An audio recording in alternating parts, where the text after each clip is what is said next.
Hi everyone, welcome to this channel, Sophia Sew and Pray. In this video, I will be showing you how I sewed my table runner and the ones that I made. Where did I learn it? In my neighborhood. Every Thursday we have arts and craft class for about 2 hours and we learn different things. And shout out to Miss Lulu for sacrificing to come and teach us every Thursday her craft. Like I told her, hey, you should come on YouTube. So I don't know, but shout out to Miss Lulu. And so I made all of this, and so I showed you the steps that I took. I may not have done it as perfect as she did, but the way I did mine.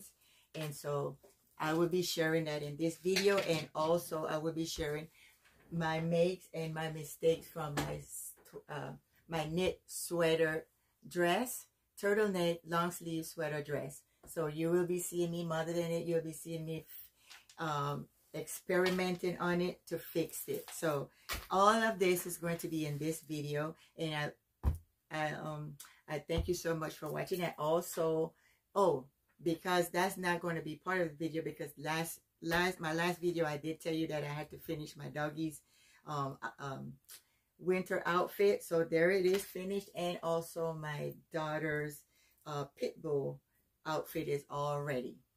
I just have to make one for my older daughter's Shih Tzu, and that one will not be a thick fabric because he has a lot of fur. So yes, that is what's going to be going on in this video.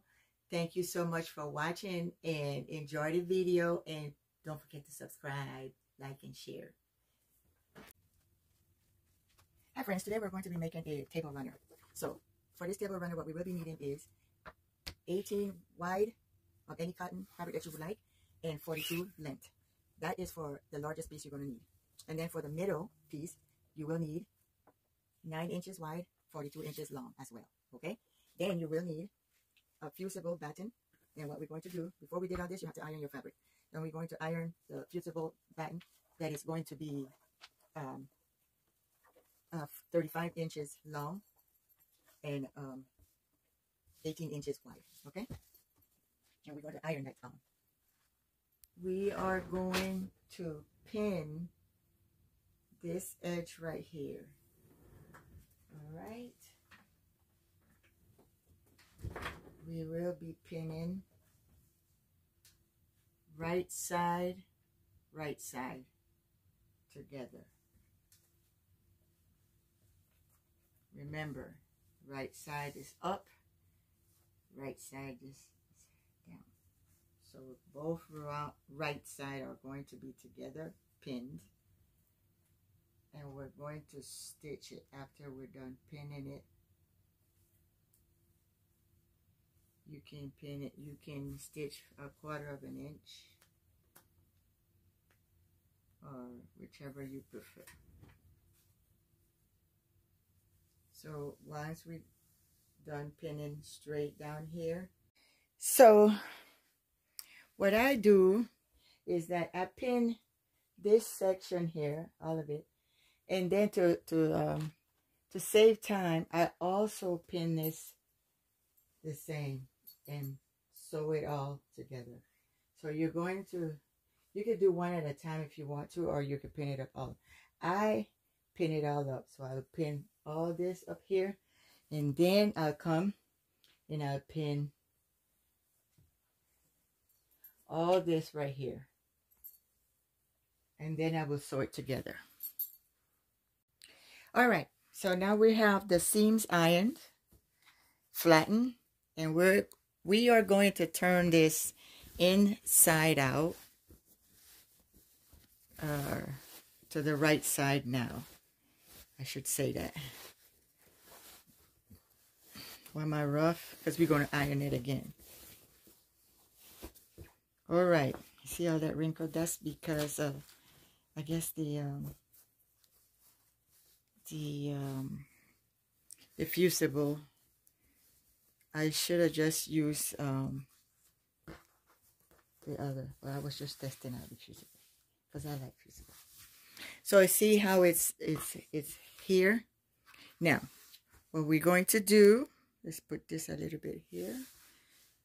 We are going to make sure it's straight and kind of stretch it out like this.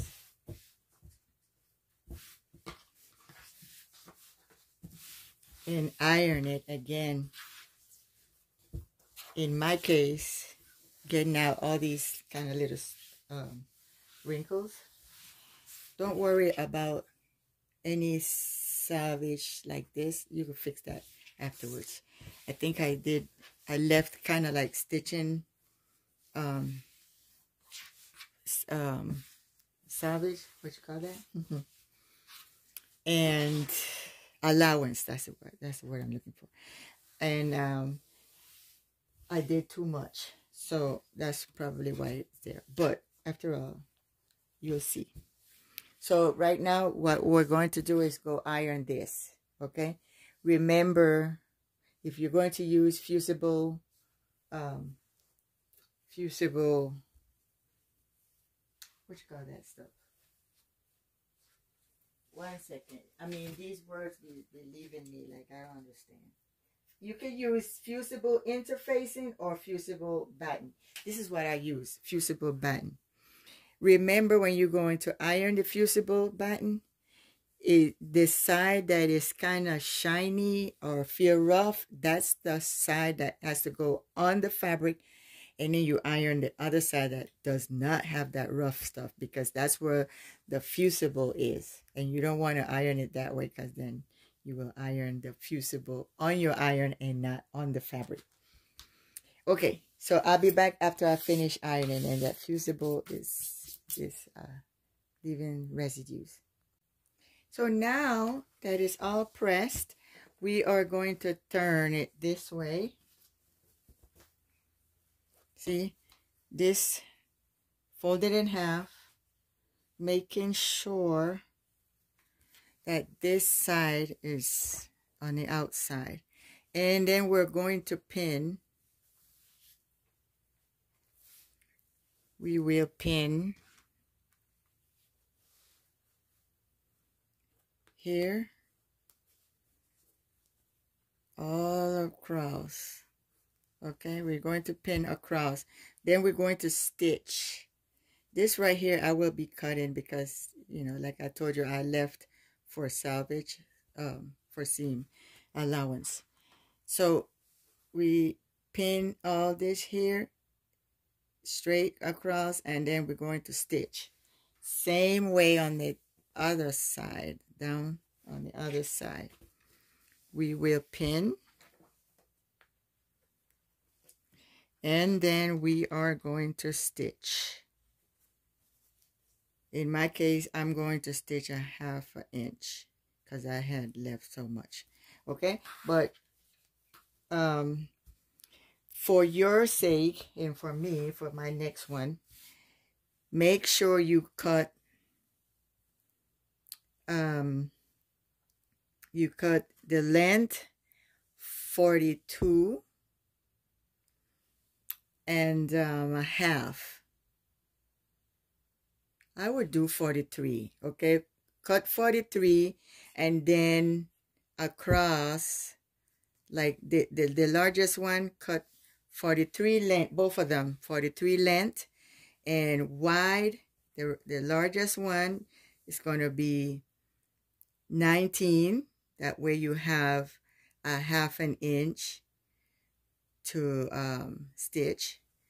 And then the smaller one, instead of 9 inches wide, you will do 10 inches wide. That's what I do. But my instructor did say to cut 42 inches long of both of them, and then the inside part or the pretty part that you want showing, you cut that 9 inches wide, and then the larger one, it's 18 inches wide. So you could do whatever you want as long as you have both of them the same length and the middle one, the half of the larger one in width. Okay, so let's go and stitch this and the other side, and then I'll show you the rest. All right, so we're done sewing each end, and it comes now to the real part, the most important part, the part of the revealing. I love this part. So we are going to look. Okay, see how this is right here? What we're supposed to do, and I'm going to go do it. Go ahead and press down this seam right here. So we have the seam pressed down now. So see how I have it like this? We're going to turn this over, making sure we have a point. And we do the same for the other side. Turn it over, make a point, and make sure it's turned over. And then we're going to flatten it out. And if you wish, you can iron it some more. Make sure that point is pointing, so you may want to put something in there. So there it is. And this is supposed to look like this, but this will be ironed down. And if you want, like in my case, what I'm going to do is cut a few of these, and I'm going to embroider it around here. But you could do that if you want to. Let me iron this, and then I'll show you.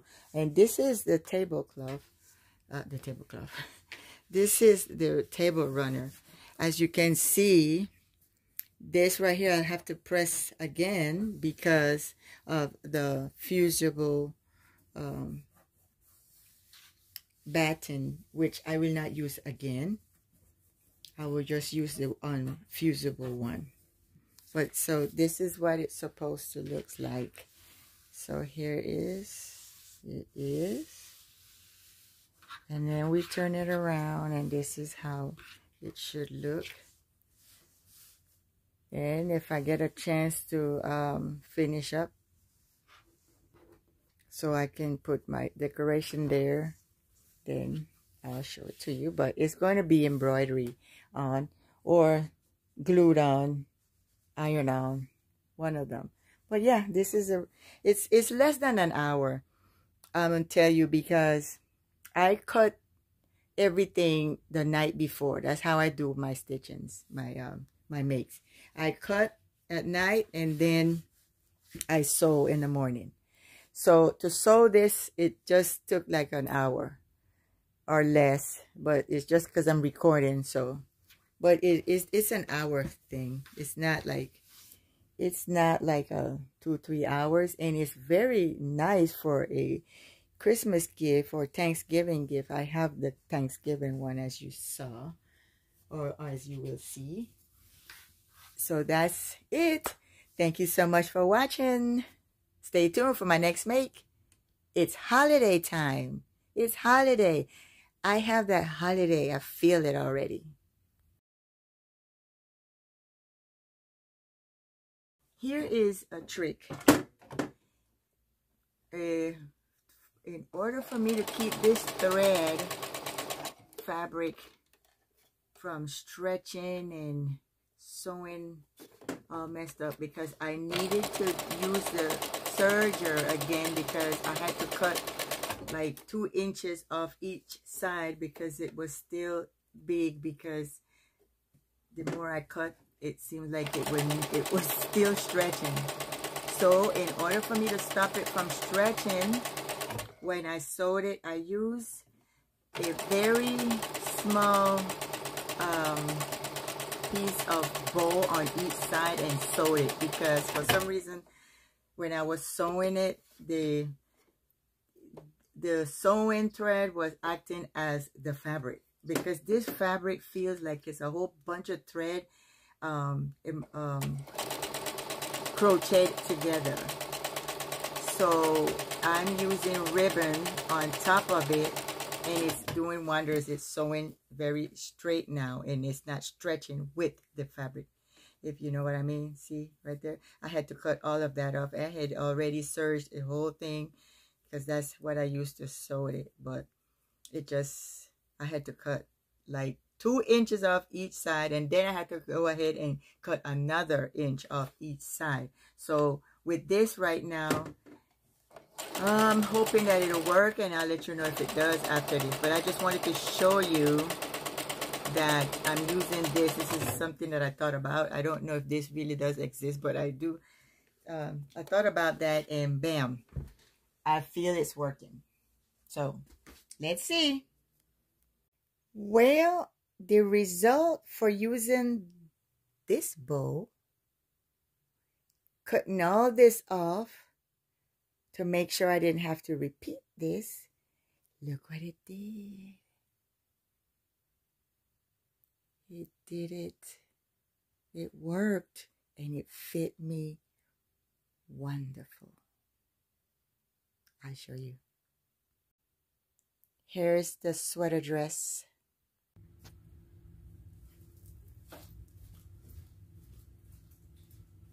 So here is my turtleneck long sleeve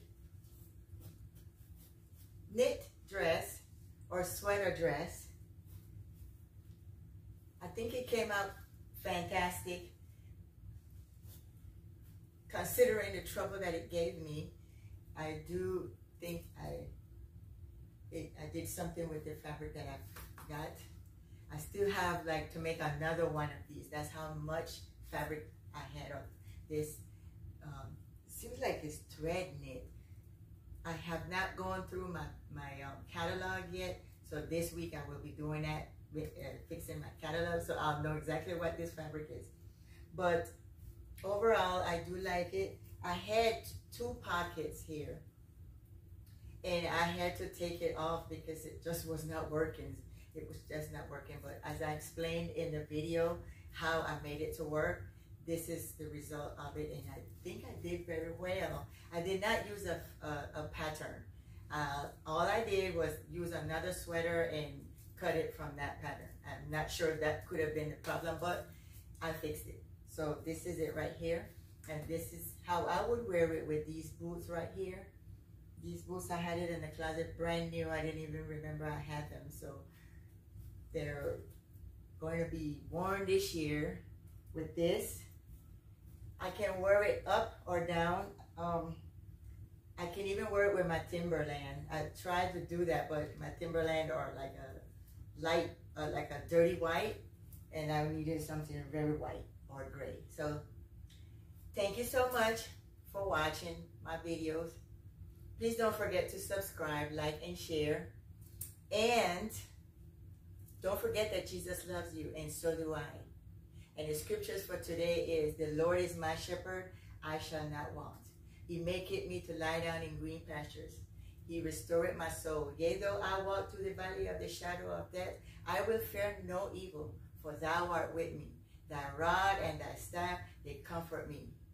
Surely goodness and mercy shall follow me all the days of my life, and I will dwell in the house of the Lord forever and ever.